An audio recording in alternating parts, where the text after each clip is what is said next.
Convido vocês a acompanhar mais um super resumo, mais uma revisão de todo o conteúdo que foi trabalhado aqui no canal durante a semana. Tanto as questões oficiais da prova teórica do Detran, as questões oficiais do simulado, além de muitas dicas e muitos macetes. Se você é novo por aqui, seja muito bem-vindo, fica à vontade para curtir, comentar, compartilhar. Se você já faz parte da família, seja muito bem-vindo também.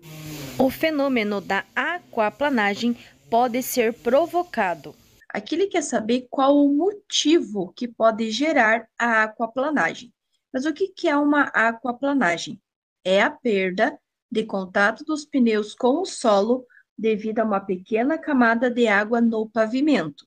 E quando que isso vai acontecer? Ou o que vai provocar essa perda de contato com o chão? Letra A. Somente no início da chuva, quando a água se mistura com óleo e graxa na pista. B.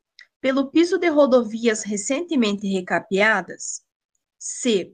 Pela profundidade insuficiente dos sulcos dos pneus. Ou letra D. Somente durante a chuva. Não vai ser somente durante a chuva, porque podem existir outras situações que podem gerar água na pista. Se a pista foi recentemente recapeada, vai existir uma possibilidade menor de ter uma aquaplanagem e não maior. E também não vai ser somente no início da chuva, e sim pela profundidade insuficiente dos sulcos dos pneus. Por quê? São os sulcos dos pneus, os desenhos, as ranhuras que tem no pneu, que vão fazer com que a água seja escoada, evitando esse fenômeno da aquaplanagem. Então, a aquaplanagem pode ser provocada pela profundidade insuficiente dos sulcos dos pneus. Aqui eu coloquei as duas questões oficiais da prova teórica do Detran, essa que nós acabamos de ver, que é pela profundidade insuficiente dos sulcos dos pneus, e também a da Cristina, que diz que ela dirigia em alta velocidade seu veículo em uma rodovia, quando de repente começou uma forte chuva. Sem que ela percebesse, seu veículo sofreu o fenômeno da aquaplanagem, que é a perda de contato dos pneus com o solo devido a uma pequena camada de água no pavimento, que ocorre pela combinação. Aqui ele já está juntando uma combinação de fatores, não é apenas um. O primeiro fator é que a Cristina estava em alta velocidade e de repente começou uma forte chuva. Então, aqui nós temos um excesso de velocidade, nós temos um excesso de chuva e aí vai gerar a aquaplanagem. Então, alta velocidade, excesso de água na pista e pneus em mau estado. Indique a placa de regulamentação, que significa alfândega. Todas as placas vermelhas são placas de regulamentação, que ditam regras, restrições, proibições e obrigações na utilização das vias. Então, toda vez que você ver uma placa vermelha, já faça referência como sendo placa de regulamentação, porque tem algumas questões que perguntam exatamente da definição da placa de regulamentação. Então, nós temos aqui a letra A, que é o desenho de um caminhão, e a setinha apontando que ele deverá ficar na direita. Na letra B, nós temos uma rotatória. Na letra C, nós temos uma via preferencial. E na letra D, obviamente, nós temos uma alfândega. Mas aonde que vai ter essa placa de alfândega? Geralmente, quando você está saindo de um país para outro, vai ter ali uma fiscalização e tal, que é chamado de alfândega. E a placa para alfândega é exatamente essa placa redondinha com esse tracinho ao centro. Então, esta é uma placa de alfândega. Aqui eu coloquei para vocês a plaquinha de alfândega, né? Mesma questão oficial da prova teórica do Detran. E ao lado eu coloquei outra plaquinha que está caindo bastante, que é a plaquinha A12, que é uma plaquinha de advertência. Todas as placas amarelas são placas de advertência, que advertem sobre situações potencialmente perigosas, indicando a sua natureza. E a placa A12 significa interseção em círculo. Então, caso caia para você essa plaquinha A12, ela significa interseção em círculo. É importante lembrar que esta plaquinha em amarelo, que é a plaquinha da advertência, ela significa interseção em círculo. Diferente da R33, que é essa daqui, ó, que estava na questão anterior, que é uma placa de regulamentação. Se ela for na cor vermelha, significa sentido de circulação na rotatória. Então, se cair na cor vermelha, sentido de circulação na rotatória, se cair em amarelo, significa interseção em círculo. A marcação na via que separa a pista destinada à circulação de veículos do acostamento chama-se do quê? Então, aqui eu vou colocar um desenho para vocês entenderem de qual linha ele está falando. Então, vocês vão ter o desenho da pista, né? Vamos imaginar que aqui nós tenhamos uma pista, e essa linha aqui que está dividindo, aqui nós temos o acostamento, essa linha aqui, ele quer saber qual que é o nome desta linha. Letra A, de bordo. Letra B, planas. Letra C, de legenda. Ou letra D, linhas de continuidade. Não existe de continuidade, não existe de legenda e nem planas. A única que vai existir e que vai fazer sentido e que é a resposta correta é de bordo. Aqui vocês podem ver nesse desenho, eu exemplifico aqui a via, a pista de rolamento, a linha de acostamento, para vocês terem uma ideia de qual linha que ela está falando. Aliás, da linha de bordo que divide a pista em si, né, de rolamento, a parte transitável do acostamento. O ciclista está no meio da travessia da via quando o semáforo fica verde. Vejam bem que o semáforo ficou verde para quem? Para o veículo, para o motorista. E aí, o que o condutor do veículo motorizado deverá fazer? O sinal ficou verde para ele. Será que ele pode avançar? Qual que vai ser a atitude? Aqui é importante você imaginar que você seja um ciclista, que você está parado, está atravessando a via e que de repente o sinal ficou verde para o veículo. O que você gostaria que esse veículo fizesse? Letra A, buzinar para o ciclista.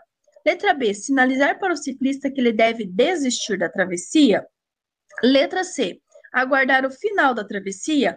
Ou letra D, pôr o carro em movimento de forma lenta, sem colocar o ciclista em risco. Bom, não vai buzinar para o ciclista, a não ser que seja alguém conhecido, diferente disso não.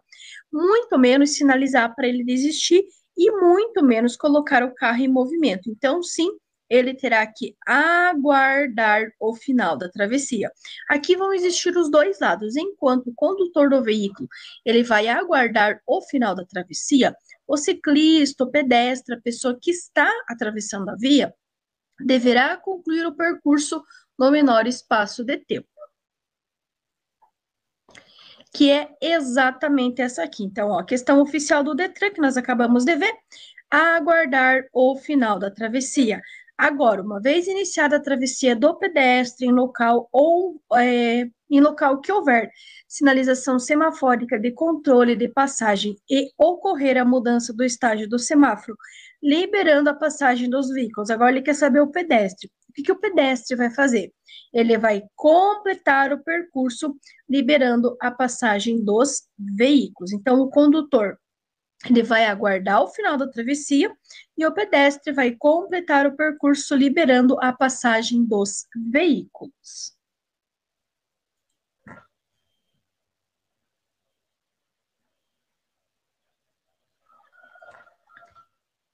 Ao Departamento de Trânsito, DETRAN, órgão executivo, cabe, entre outras atribuições de: letra A, alterar as normas de sinalização. Letra B, organizar estatísticas de trânsito em todo o país. Letra C, determinar sobre assuntos relacionados com o trânsito internacional. Ou letra D, vistoriar, registrar e emplacar veículos. Qual será que é, entre outras atribuições do DETRAN? Lembrando que o DETRAN ele tem apenas um por estado, geralmente fica na capital.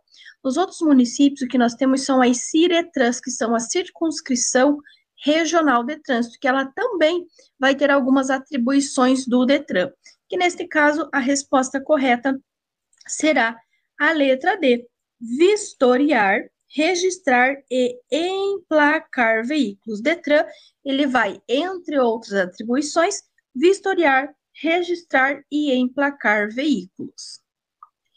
Aqui eu repeti novamente para vocês, né, a questão oficial da prova teórica do Detran, exatamente igual estava no simulado.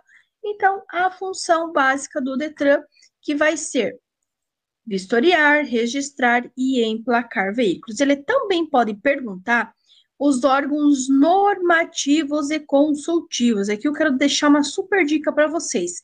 Lembrem-se dos 3 Cs, por quê? Vai ser o CONTRAN, o CETRAN e o CONTRADIF. Os órgãos normativos e consultivos do Sistema Nacional de Trânsito, que é o SNT, eles irão começar com a letra C. Então, lembre-se dos 3 Cs. C de CONTRAN, C de CETRAN e C de CONTRADIF. Então, órgãos normativos e consultivos, os 3 Cs, CONTRAN, CETRAN e CONTRADIF. De acordo com a legislação de trânsito, a colocação de películas não refletivas nos vidros dos automóveis é. Aqui vocês têm que imaginar assim, o que é uma película refletiva? É um isofilme. Os veículos têm isofilme? Tem, eles têm, na sua grande maioria. Então, significa que é permitido, porém, existem algumas regras, desde que observadas as condições estabelecidas pelo CONTRAN. Então, sim, é permitido películas que não sejam refletivas, permitido desde que observadas as condições estabelecidas pelo CONTRAN. Modificações nas características de fábrica do seu veículo. O que é uma característica de fábrica? O que já vem, por exemplo, a cor. A cor é uma característica de fábrica. Essas características, elas podem ser trocadas, mudadas, sim, podem ser realizadas mediante prévia autorização do Detran. Qual placa de sinalização vertical de regulamentação não permite, em hipótese alguma, parada de veículos? Primeiro, sinalização vertical são todas as plaquinhas que estão em pé. Toda a sinalização de regulamentação são as placas vermelhas, que ditam regras, restrições, proibições e obrigações na utilização das vias. Nesse caso, ele está ditando uma proibição. Eu não posso parar meu veículo de jeito nenhum. Aqui vai proibir tanto a parada quanto o estacionamento, é esta plaquinha aqui, que é o Ezinho cortado 2 vezes. O Ezinho cortado 2 vezes, ou mais precisamente a plaquinha R6C, ela vai proibir tanto a parada quanto o estacionamento. E olhem a segunda questão. Indique a placa de regulamentação que significa proibido parar e estacionar. Novamente, a R6C, que é o Ezinho com 2 cortezinhos. O Ezinho com 2 cortezinhos, que é o R6C, ela proíbe parar e estacionar, ou ela não permite, em hipótese alguma, a parada do veículo. Então, se eu não posso nem parar, nem estacionar, vai ser o Ezinho cortado 2 vezes, que é o R6C. Cones, tambores e elementos luminosos são. O que são?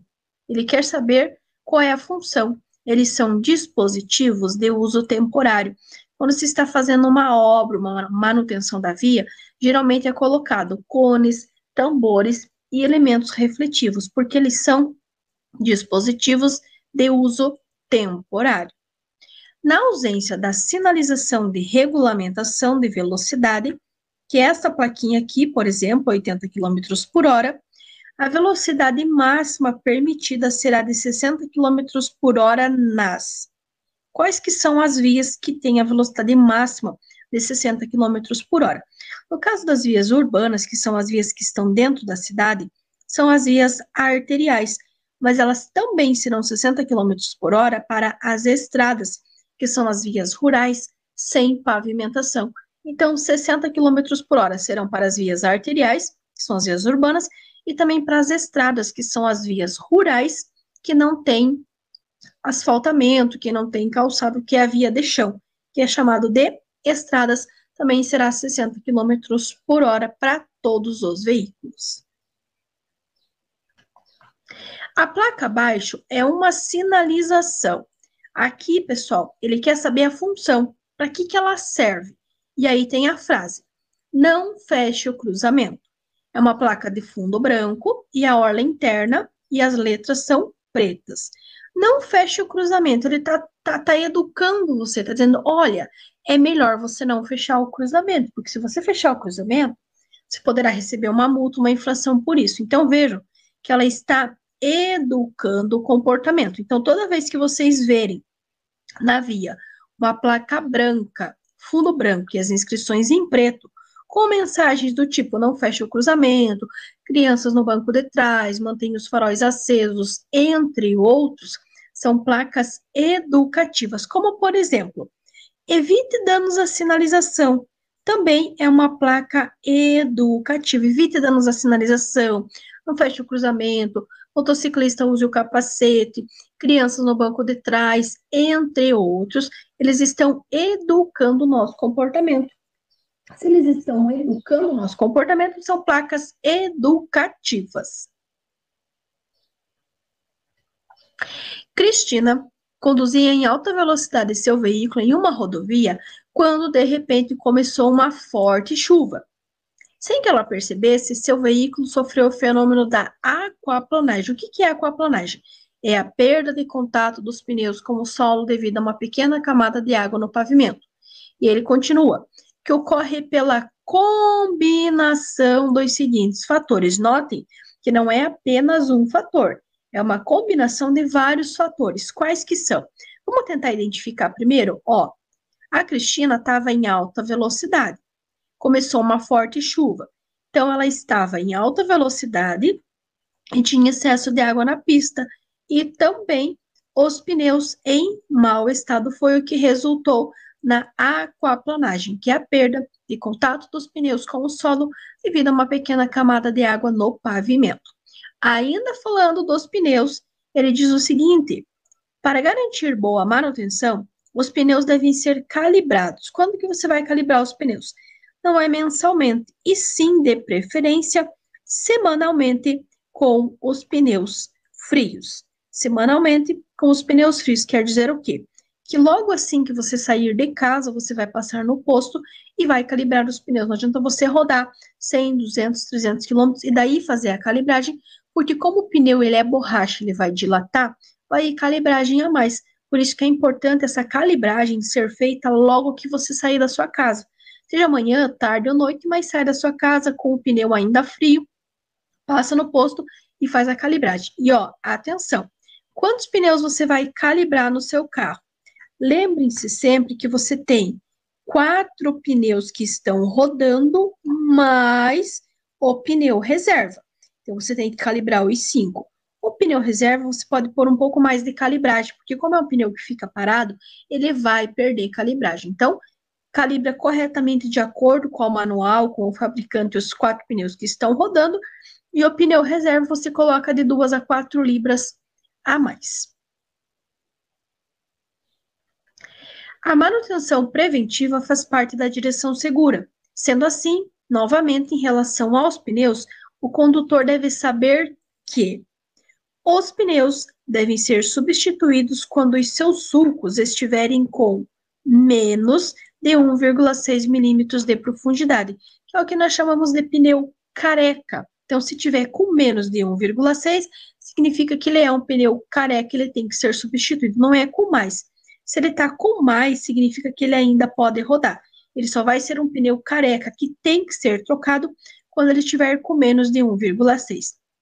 Os pneus mais novos, eles já vêm com uma referência, com uma marquinha, para você poder identificar quando esse pneu já está próximo aí do seu limite de vida. Ou então, ficar atento aí a 1,6 milímetro de profundidade.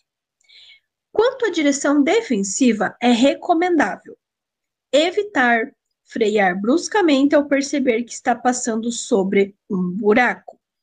Evitar frear bruscamente ao perceber que está passando sobre um buraco. E também, para evitar a aquaplanagem, que é o que aconteceu com a Cristina na questão anterior, é evitar utilizar os freios ao passar sobre poças de água.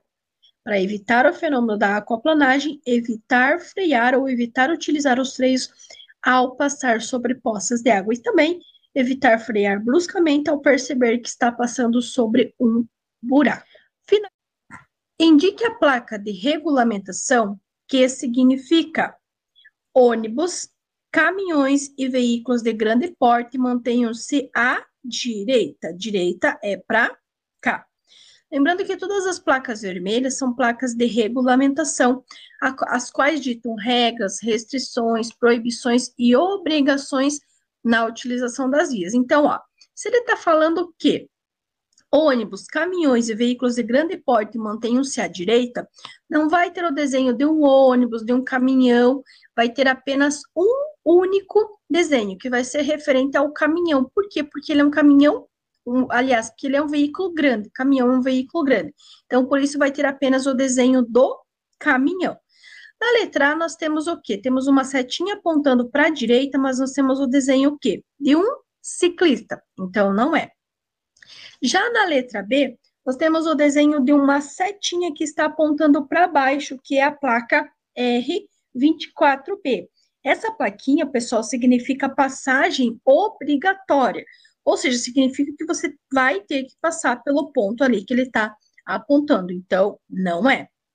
Na letra C, nós temos o desenho de um carro, e o desenho desse carro ele também está apontando para a direita. Só que notem que é um veículo pequeno, não é um veículo grande. Então, você tem, quer dizer que os veículos automotores, ou seja, todos os veículos automotores, deverão conservar-se à direita. Então, não é referência a um tipo específico de veículo, e sim todos os veículos no geral. Então, notem que a única que vai fazer referência a veículo grande, a caminhão, é a letra D de dado, que tem uma seta apontando para a direita e tem o desenho de um caminhão, que vai ser ônibus, caminhões e veículos de grande porte mantenham-se à direita, que nada mais é que a plaquinha R27, que é a resposta correta desta questão. Faz parte da direção defensiva o cuidado com a manutenção do veículo. No caso de itens de segurança abaixo listados, é indicador de problema de funcionamento. Então, vejam bem, aqui ele está montando para vocês um item de segurança versus um indicador de problema de funcionamento. Então, quer dizer o quê? Que quando esse item de segurança não estiver funcionando corretamente, ele vai indicar por um certo item. Vamos tentar descobrir qual que é. Na letra A, ele fala em iluminação e o aumento dos pontos cegos do veículo, que está inversamente proporcional. Porque se eu tenho uma boa iluminação, eu vou diminuir os meus pontos cegos, então não é. Na letra B, ele fala da direção, e nós temos o volante direcionado em linha reta que puxa para um dos lados. Aqui nós temos, sim, um item de segurança, que é a direção, e temos o indicador de problema, quer dizer o quê? Que se o volante, mesmo em linha reta, ele está puxando para um dos lados, ele está indicando que tem alguma coisa errada, que tem algum problema com a direção. Então, a princípio, essa aqui faz mais sentido. Na letra C, ele fala em freios e a redução da estabilidade, mas o freio não está relacionado com a estabilidade, e sim a suspensão do veículo, então não é. Na letra D, ele fala no airbag e a redução da distância de frenagem. Os freios estariam relacionados com a redução da distância de frenagem, mas o airbag não, então também descarta. Logo, a nossa resposta correta ficou sendo a letra B. Então, nós temos um item de segurança, que é a direção, e o indicador de problema de funcionamento, que é o volante direcionado em linha reta, que puxa para um dos lados. Direção versus volante direcionado em linha reta, que puxa para um dos lados. Começa a chover forte e o condutor está trafegando no limite de velocidade regulamentada na rodovia, que é de 80 km por hora. Marquem bem, 80 km por hora. O pavimento é de asfalto, está em boas condições, o veículo é novo, com pneus em ótimo estado. A providência correta em termos de direção segura é... E agora, o que vai ser feito? Letra A. Manter a velocidade mais trafegando pela faixa da esquerda, que normalmente é mais limpa, pois tem menos resíduos de óleo provenientes dos caminhões e ônibus. Você não vai trafegar pela esquerda. Esquerda seria pela contramão, então não é a letra A. Letra B, manter a velocidade, aqui já começa errado, porque você não vai manter a velocidade. Toda vez que você tiver qualquer condição adversa, chuva, neblina, vento, garoa, cerração, você vai reduzir a velocidade. Então, descarta só pelo começo, você não vai manter, e sim você vai reduzir a velocidade. Aí nós vamos ter o quê? Reduzir velocidade na letra C e na letra D. Como é que eu vou saber se eu vou reduzir até 40 ou se eu vou reduzir até 30?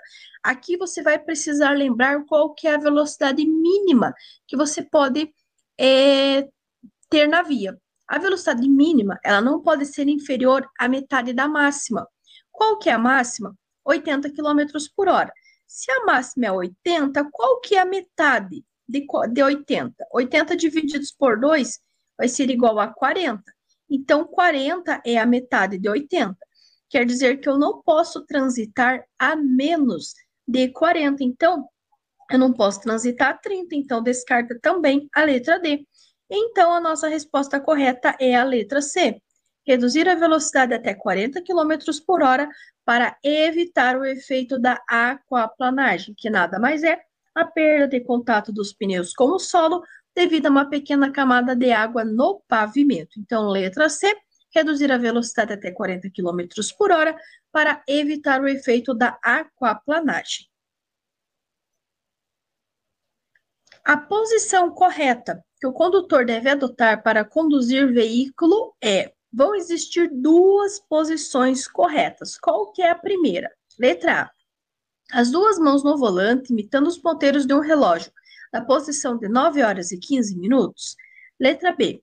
O pé esquerdo levemente apoiado na embreagem para facilitar trocas de marcha em situações de emergência. Letra C. Mão direita sobre a alavanca do câmbio para facilitar trocas de marchas em situações de emergência. Ou letra D.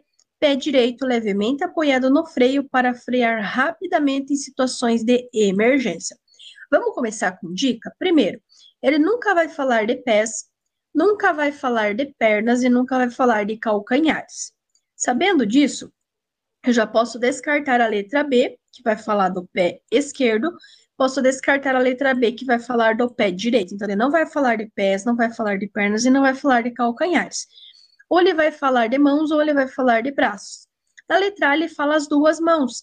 Na letra C, ele fala a mão direita sobre a alavanca de câmbio. Você não pode ficar com a mão apoiada na alavanca de câmbio, muito menos o pé apoiado no pedal da embreagem. Então, a resposta correta só fica a letra A. As duas mãos no volante, imitando os ponteiros de um relógio na posição de 9 horas e 15 minutos. E aqui nós temos a segunda posição mais cobrada. Aliás, são as duas únicas posições que ele cobra na prova teórica do Detran. Diz o seguinte: a posição correta ao dirigir faz parte dos preceitos da direção defensiva, pois evita o desgaste físico, entre outras coisas. Faz parte da lista de posições recomendadas para dirigir um veículo. Essa lista, ela é composta por 2 itens.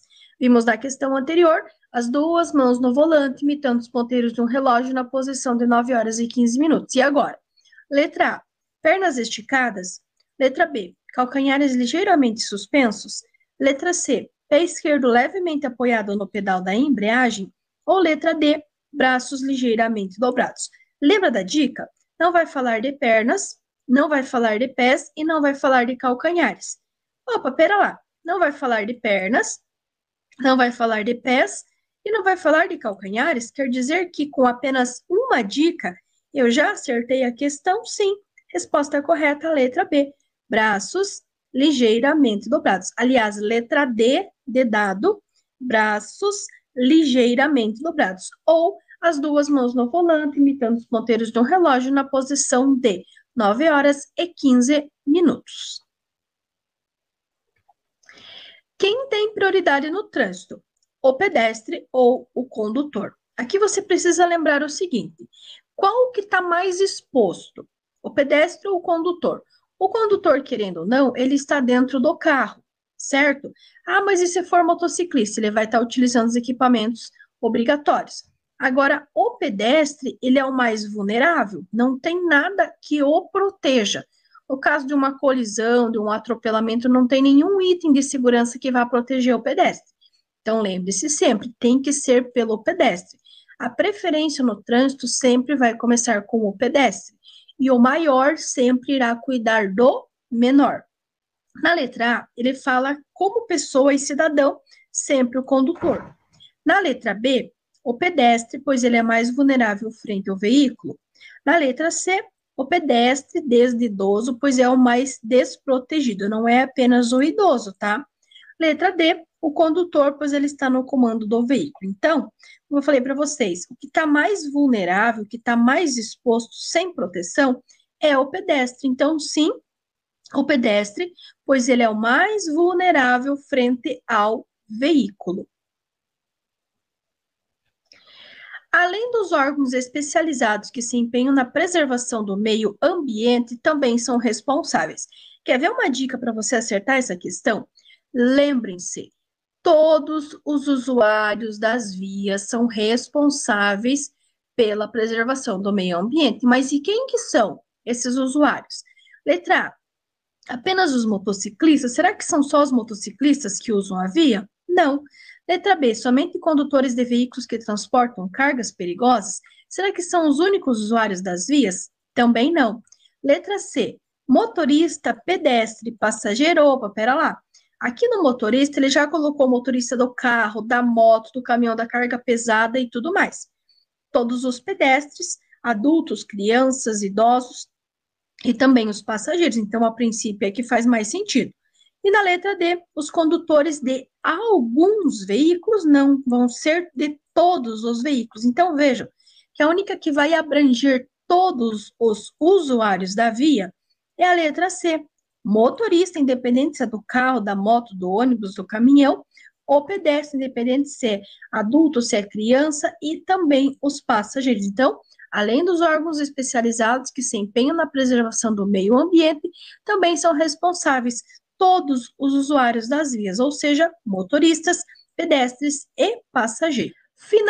Aqui eu coloquei para vocês 3 placas de advertência que estão sendo muito cobradas nesses últimos dias. Então, lembrando que todas as placas amarelas são placas de advertência que advertem sobre situações potencialmente perigosas, indicando a sua natureza.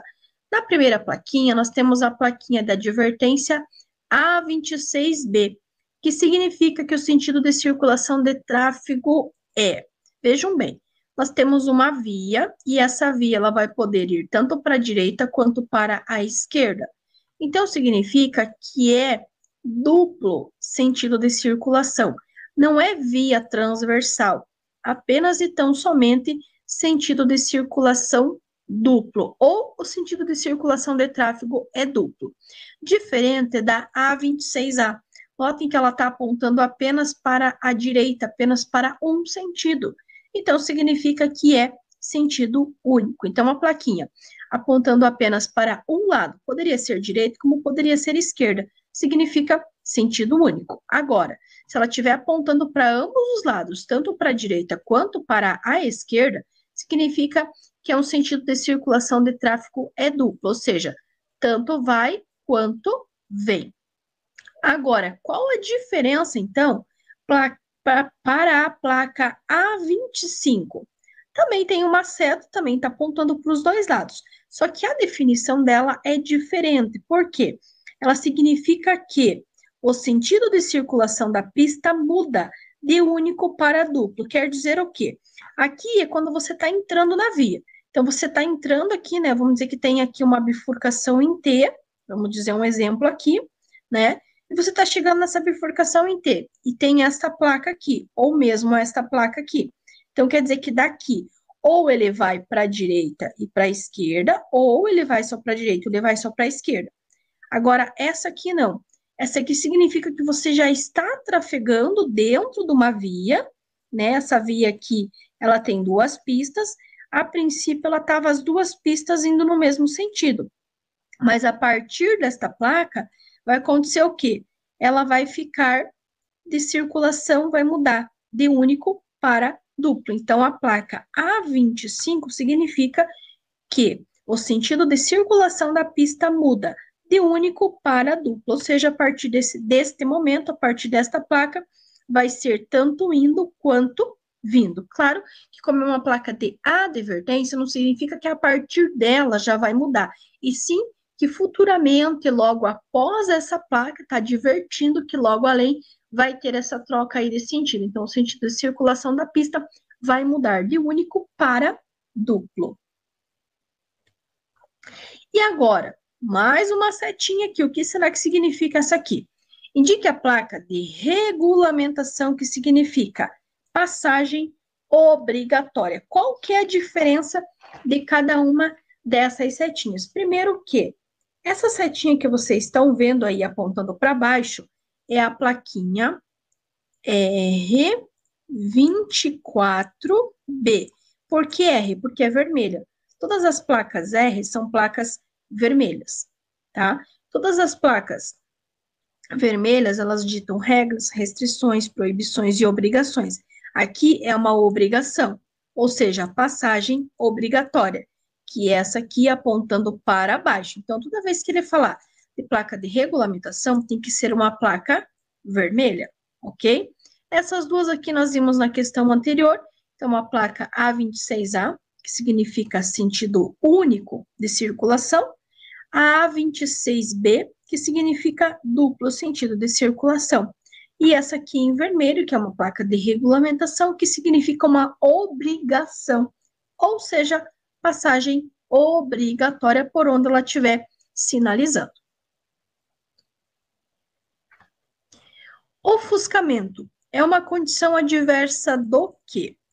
Penumbra e ofuscamento são condições adversas de luz ou de iluminação. Vamos um pouquinho além. Condição adversa são os fatores ou combinação de fatores. Ele pode perguntar para você a definição de condição adversa. Fatores ou combinação de fatores. Ele pode perguntar quais são.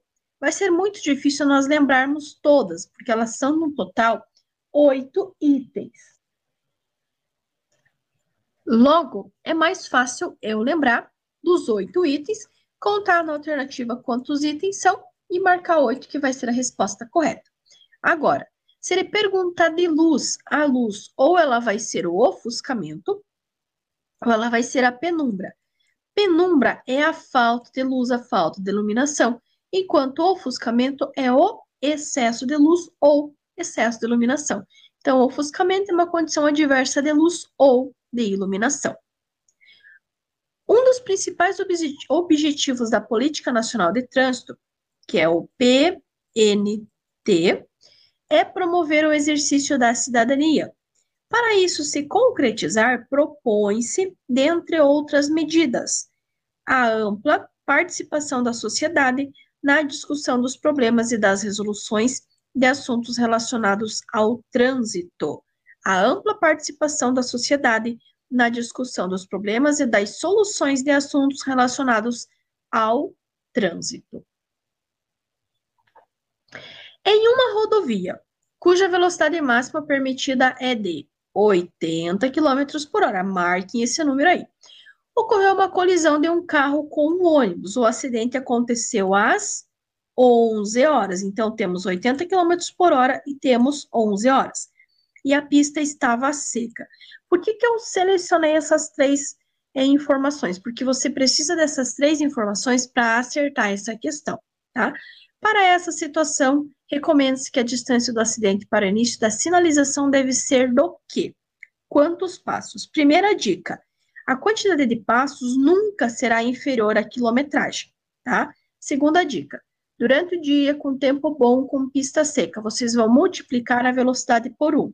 Então, aqui nós temos pista seca e o acidente foi de dia. 80 vezes 1. Quanto que é 80 vezes 1? É 80.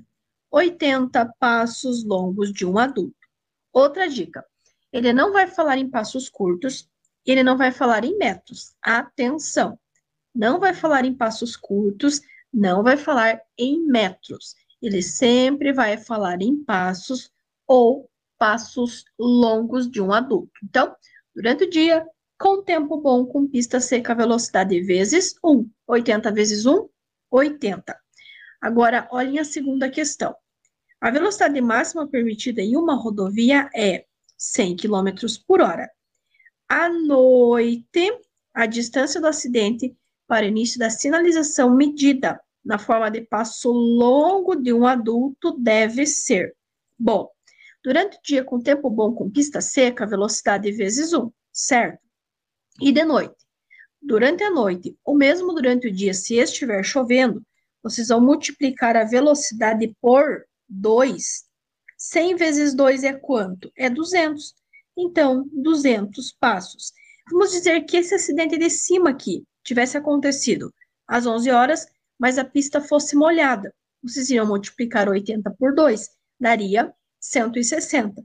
Tá? Então, sempre que for durante o dia, com tempo bom, com pista seca, a velocidade é vezes 1. Agora, se for durante a noite ou mesmo durante o dia, tiver chovendo, tiver pista molhada, vai ser velocidade vezes 2. E lembrem-se ainda, toda vez que vocês estiverem fazendo a contagem e encontrarem uma curva, vocês vão reiniciar novamente a contagem a partir do término da curva. Aqui, mesma coisa, ó, um exemplo. O acidente aconteceu às 13 horas, a rodovia apresentava pista seca e a velocidade máxima permitida é de 100 km por hora. Lembra que nessa daqui também era 100 km por hora, só que era de noite. Então, de noite, ou com pista molhada, seria 100 vezes 2, ou velocidade vezes 2. Só que aqui é a mesma velocidade, só que foi durante o dia. E aí? Aí vai ser 100 vezes 1, porque durante o dia, com tempo bom, com pista seca, velocidade é vezes 1. 100 vezes 1, 100 passos longos de um adulto. Nunca vai marcar a quantidade de passos menor que a velocidade. Vai ser igual ou superior à velocidade que ele tiver dado da via. Após um acidente, qualquer pessoa pode ajudar tomando medidas para afastar o perigo e evitar novos acidentes. Um desses procedimentos é demarcar todo o desvio do tráfego até o acidente. Demarcar todo o desvio do tráfego até o acidente. Relacione corretamente a sinalização com os seus respectivos significados. Quer dizer o quê? Que na coluna da esquerda ele está dando para nós 3 plaquinhas de regulamentação. Todas as placas vermelhas são placas de regulamentação, que ditam regras, restrições, proibições e obrigações na utilização das vias. E na segunda coluna, que tem as letras, ele está dando 3 significados. Então, ele quer que nós juntamos o que está no número romano com o significado correto aqui nas letrinhas. Então, na primeira placa, no número romano 1, nós temos o quê? Nós temos o desenho de um ciclista. Qual a única alternativa que tem presença de ciclista? Na letra A.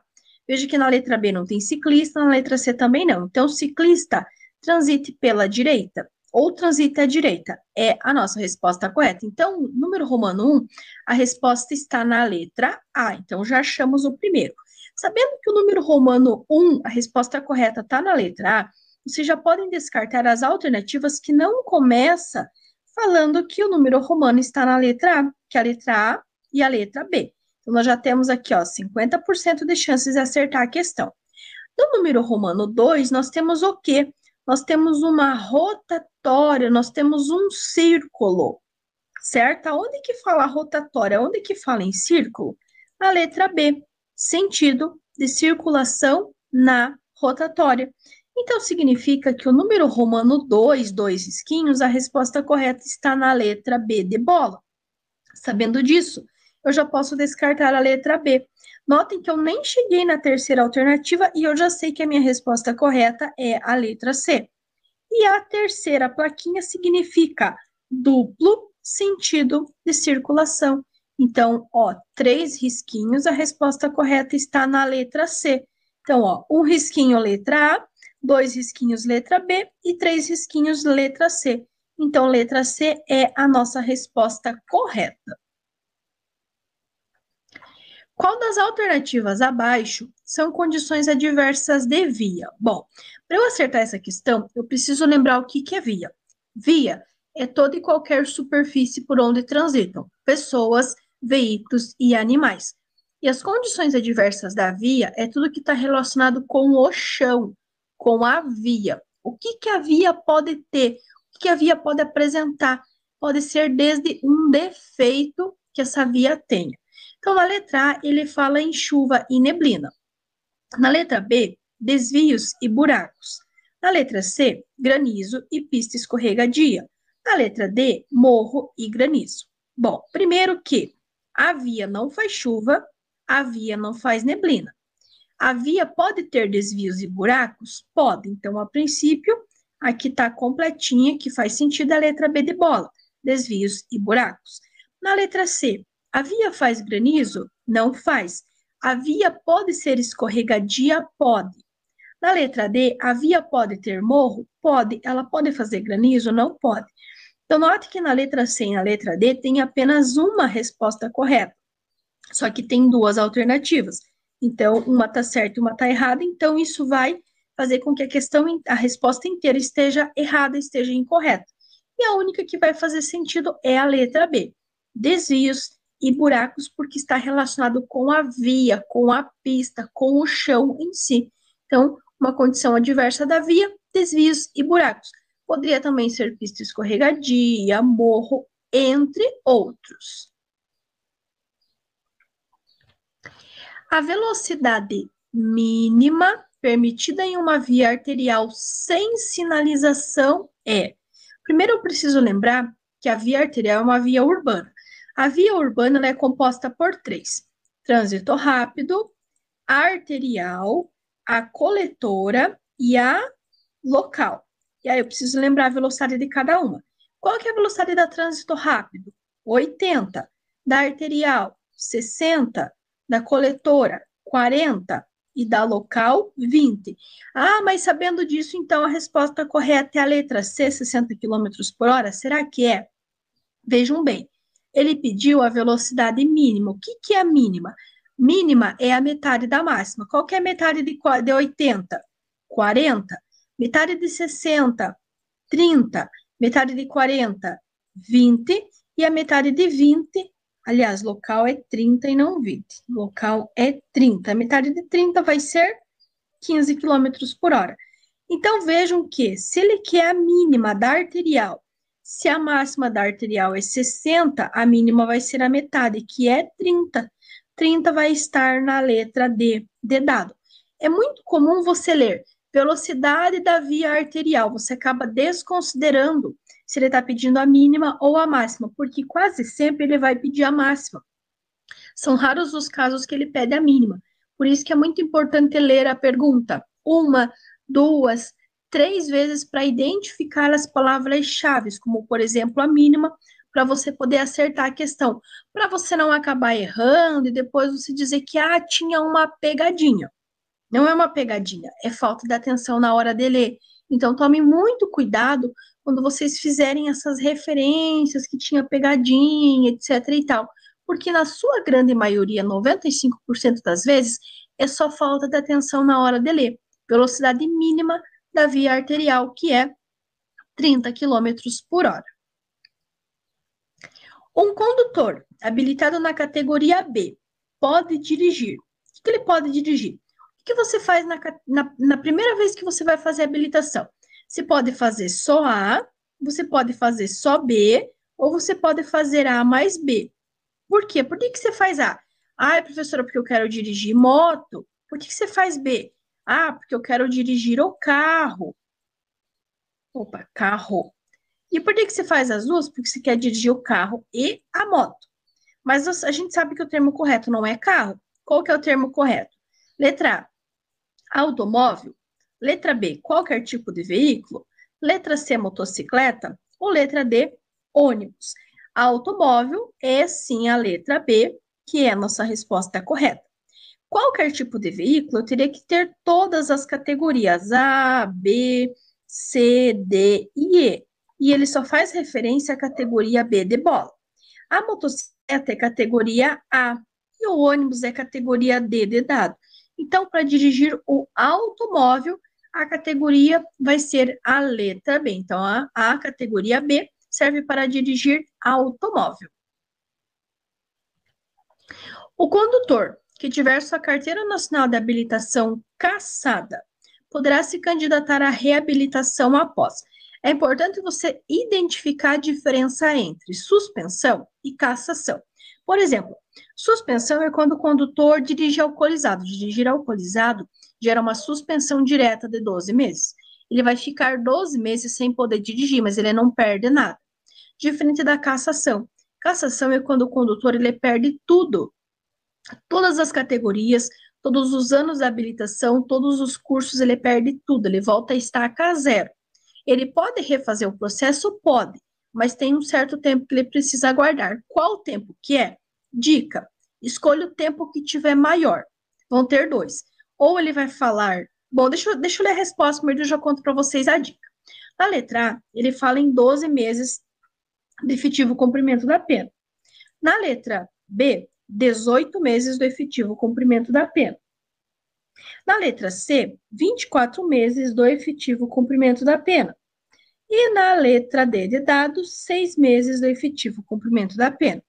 E aí, qual que vocês acham? Qual que é a maior aqui? 12, 18, 24 ou 6?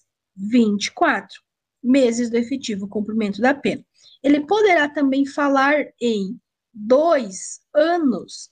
2 anos e 24 meses é exatamente a mesma coisa. Então, sim, ele pode dar por extenso 24 meses de efetivo cumprimento da pena, ou ele pode apenas colocar para vocês lá como 2 anos, e as duas respostas estarão corretas quando falamos no termo cassação, habilitação cassada. É direito de todo infrator, quando aplicada a penalidade de multa, interpor recurso contra a penalidade, que será julgado por quem? Letra A, pelo DENATRAN, Departamento Nacional de Trânsito. Ah, olha aqui uma dica. Ele vai fazer o quê? Ele vai interpor recurso. Se ele vai interpor recurso, a resposta correta tem que ter a palavrinha recurso. Ela vai ter que repetir a palavrinha recurso. Letra B, pela JARE, Junta Administrativa de Recurso de Infrações. Letra C, pelo CONTRAN, Conselho Nacional de Trânsito. Ou letra D, pelas polícias militares estaduais e pela Polícia Rodoviária Federal. Bom, a única que repete recursos é a letra B de bola, pela JARE, Junta Administrativa de Recurso de Infração. Concordam comigo? Sim, é a resposta correta. Só que aqui eu preciso lembrar vocês que tem uma escadinha a ser subida, digamos assim. Por quê? Vão ter 3 degraus. No primeiro degrau, vocês vão ter a JARE, Junta Administrativa de Recurso de Infração. No segundo, vocês vão ter o CETRAN. E no terceiro, não cabe recurso na esfera administrativa. Quer dizer o quê? Que quando na pergunta ele não mencionar órgão nenhum, você vai ter que subir o primeiro degrau. O primeiro degrau é o quê? É a JARE. Se ele já na pergunta mencionar JARE, o segundo degrau vai ser o CETRAN. Então, se ele já falou da JARE, a resposta tem que ser CETRAN. E se na pergunta ele falar da JARE, subiu o primeiro degrau, falar do CETRAN, subiu o segundo degrau, significa que não cabe recurso na esfera administrativa. Que é exatamente essa questão aqui, ó. As juntas administrativas de recurso de infrações, JARE, são órgãos colegiados responsáveis pelo julgamento de recursos interpostos contra penalidades impostas por órgãos executivos de trânsito, contra as decisões de uma JARE. Ó, lembra da escadinha lá? Então, nós temos 3 degraus. Ele já subiu a JARE, ele já falou da JARE, que funcione junto ao órgão executivo de trânsito municipal. Cabe recurso a quem? Tem que começar com C. CETRAN. É CONTRAN? Não. DENATRAN? Não. DETRAN? Não. É o CETRAN. Então, ó, ele já subiu o primeiro degrau, já falou da JARE. O segundo degrau só pode ser CETRAN. E se caso já tivesse falado da JARE, já tivesse falado do CETRAN, aí seria não cabe recurso na esfera administrativa. Fica comigo até o final, que você vai aprender dicas, você vai aprender macetes, e você vai descobrir também como poder fazer parte do nosso grupo especial no WhatsApp, receber conteúdos diários, além de poder tirar dúvidas diretamente comigo. Então, ó, fica até o final, que você vai ver tudo isso e muito mais. Se você é novo por aqui, fica à vontade para se inscrever, para curtir, para comentar, para compartilhar. Se você já faz parte da família, seja muito bem-vindo também. Qual placa de sinalização vertical de regulamentação não permite, em hipótese alguma, a parada de veículos? Primeiro, sinalização vertical são todas as plaquinhas que estão em pé. Sinalização horizontal são os desenhos, marcações pintados ou apostos no pavimento. Toda sinalização de regulamentação são as sinalizações na cor vermelha. Por exemplo, no caso da vertical, são todas as plaquinhas vermelhas. Ditam regras, restrições, proibições e obrigações na utilização das vias. Quando falamos no semáforo, é o vermelho do semáforo. E na sinalização horizontal, são todas as linhas na cor vermelha, que seja para ciclovia, para ciclofaixa, para delimitar local de hospital, de farmácia, entre outros. Agora, toda vez que ele falar em parada e estacionamento, vai ter que ter a presença da letrinha E. A letrinha E, sem corte nenhum, significa que você pode parar e estacionar pelo tempo que você quiser. Se tiver o Ezinho com apenas um corte, significa que você não pode estacionar, mas que você pode fazer uma parada rápida. Agora, o Ezinho com 2 cortes, que é o que está aqui nesta plaquinha, significa que você não pode nem parar e nem estacionar. Ou seja, não permite, em hipótese alguma, parar o veículo ou a parada do veículo. Uma rodovia está sinalizada com a placa D, nesse caso, 80 km por hora. Poderia ser 100, poderia ser 40, poderia ser 110, enfim. A pergunta não é essa, ele quer saber assim. Todo condutor deve saber que a velocidade indicada, no caso aqui, é 80, poderia ser 100. Essa velocidade é para quem? Como vocês podem perceber, ele tem apenas uma indicação, 80 km por hora. Então, significa que a velocidade máxima permitida para qualquer tipo de veículo, seja carro, moto, ônibus, caminhão, independente. Todo mundo deverá respeitar essa velocidade. Diferente quando, por exemplo, tiver esta placa aqui, ó. Tá vendo que aqui ele já está dando referência? Essa aqui para um tipo de veículo, essa aqui para outro. Então, aqui tem uma informação complementar indicando para quem é. Só que nesse caso aqui não tem nenhuma informação complementar. Então, se não tem nenhuma informação complementar, significa que a velocidade máxima permitida para qualquer tipo de veículo. O CTB classifica as infrações de trânsito em administrativas, civis e penais.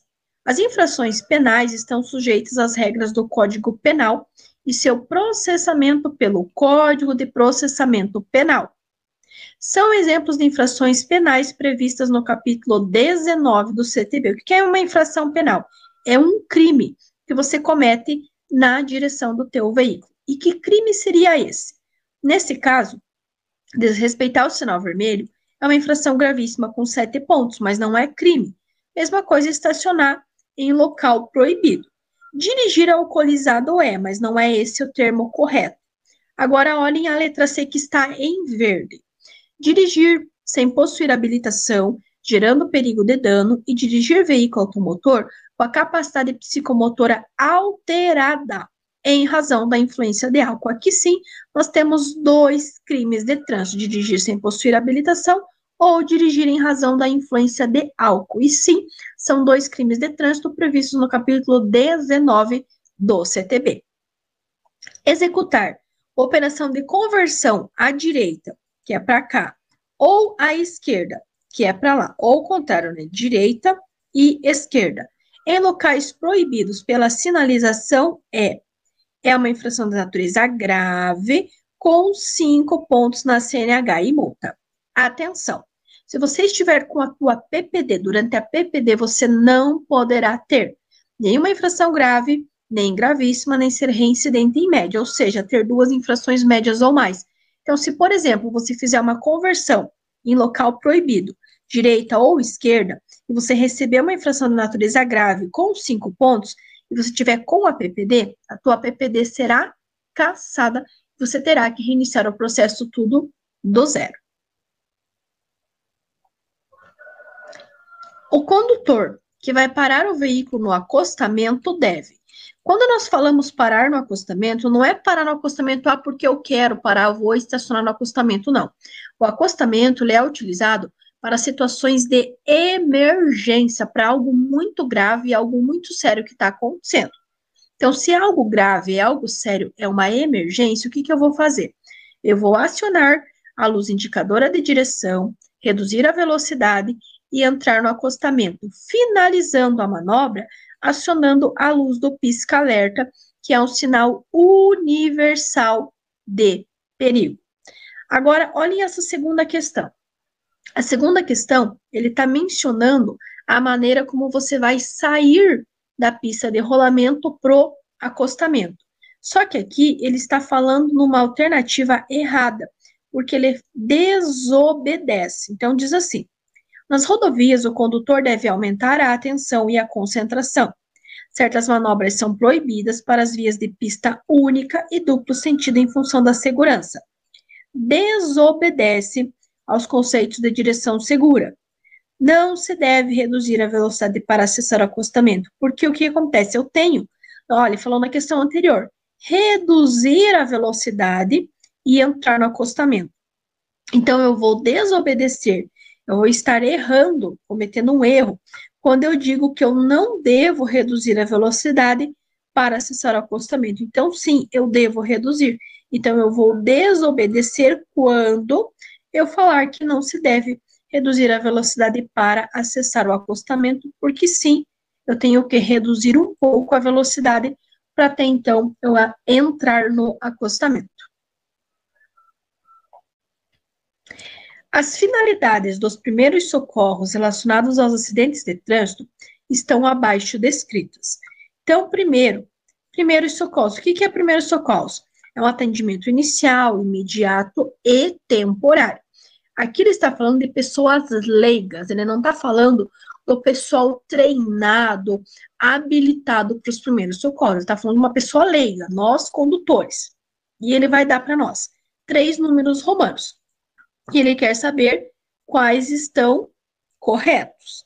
Letra A, aliás, número romano 1, reduzir alguns riscos? Sim, eu vou reduzir alguns riscos, não posso reduzir todos, apenas alguns. No número romano 2, ele fala em diagnosticar com precisão. Gente, nós somos leigos, nós não temos curso, não temos treinamento para diagnosticar, muito menos para utilizar técnicas, sejam elas simples ou complexas. Então, eu não vou diagnosticar nada. E eu vou, sim, prestar um auxílio inicial em um acidente de trânsito. Então, resposta correta, número romano 1 e 3.